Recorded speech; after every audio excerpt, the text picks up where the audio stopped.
আজ বানালাম আলু ডিম পরোটা।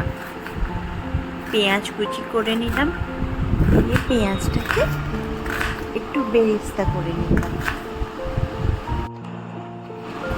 আলু সেদ্ধ করা ছিল, আদা রসুন বাটা, পেঁয়াজ বেরেস্তা, আলু সেদ্ধ, আটা, চিনি আর নুন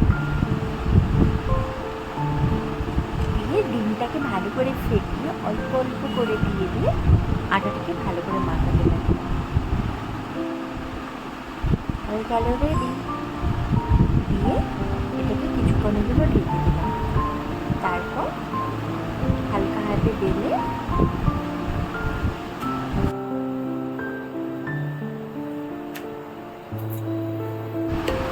ফ্রাইং প্যানে দিয়ে এপিট ওপিট করে ভেজে নিলাম।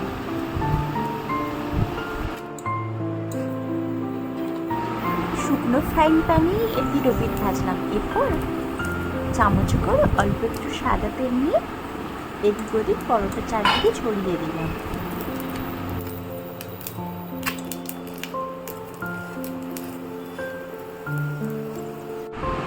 রেডি হয়ে গেল আমার আলু ডিম পরোটা।